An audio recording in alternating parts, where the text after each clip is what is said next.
100 కోట్ల తిమింగలం అంట, 100 కోట్ల అవినీతి పరుడు. ఎట్లున్నా చూడండి. ఏసీబీకి చిక్కిన Malkajgiri special grade deputy collector Vamshi Mohan. 11 ప్రాంతాల్లో ఏకకాలంలో సోదాలు, అనంతరం అరెస్ట్, రిమాండ్కు తరలింపు. డిప్యూటీ కలెక్టర్ హోదాలో ఉన్నటువంటి వ్యక్తి దగ్గరనే 100 కోట్లకు పైగా అక్రమాస్తులు దొరికినాయంటే ఏ రకంగా అవినీతి పరులు రోజు రోజుకు సాధారణమైనటువంటి ప్రజల్ని పీక్క తింటున్నారో మనం దీన్ని బట్టి ఆలోచన చేయొచ్చు. రేవంత్ రెడ్డి గారు అధికారంలోకి వచ్చిన తర్వాత పెద్ద ఎత్తున ఈ అవినీతి రాయుల్లా పీచం మాత్రం అనుస్తున్నాడు. అవినీతి పరుల మీద ఏసీబీతోని పెద్ద ఎత్తున దాడులు చేయించి ఉక్కుపాదం మోపినా కానీ కండ్లు మాత్రం తెరుస్తలేవు. చూడండి, 100 కోట్లకు పైగా ఉన్నాయంట అక్రమాస్తులు. ఎట్లున్నది? ప్రభుత్వ భూముల్ని ప్రైవేటు వ్యక్తులకు కట్టబెట్టడంలో గనుడు. ప్రతిగా 100 కోట్లకు పైగా ఆయాచిత లబ్ధి పొందినట్లు అంచనా. లంచం ఇస్తే ఏమన్నా చేస్తాడా? ప్రభుత్వ భూముల్ని మొత్తం ప్రైవేట్ వ్యక్తులకు దొంగ రిజిస్ట్రేషన్లు చేసుట్లా పెద్ద గనుడంట. ఏసీబీ గుర్తించిన ఆస్తులు ఇలా: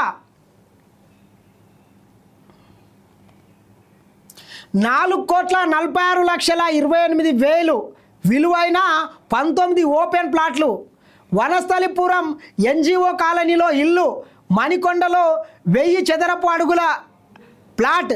హైటెక్ సిటీ ప్రాంతంలోని మసీద్ బండలో 2000 చదరపు అడుగుల ప్లాట్. ఇబ్రాహీంపట్నం మండలం నర్రేపల్లిలో 2 ఎకరాల్లో farm house.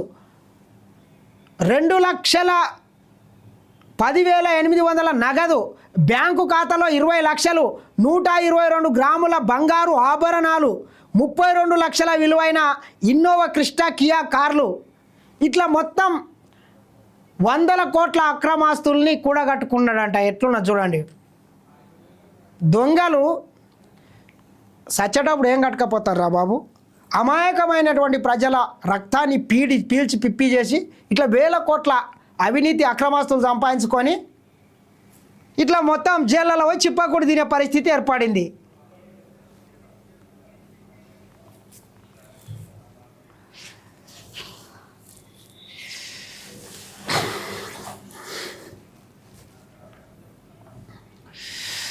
Sun Risers power victory.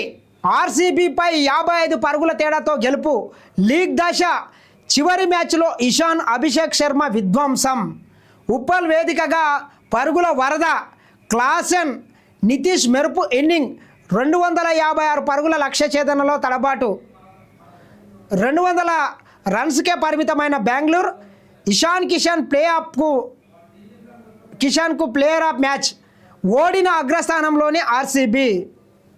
Hyderabad వేదికగా జరిగినటువంటి చిట్ట చివరి ఐపీఎల్ మ్యాచ్లో హైదరాబాద్ జట్టు మాత్రం భారీ విజయాన్ని అయితే సాధించడం జరిగింది.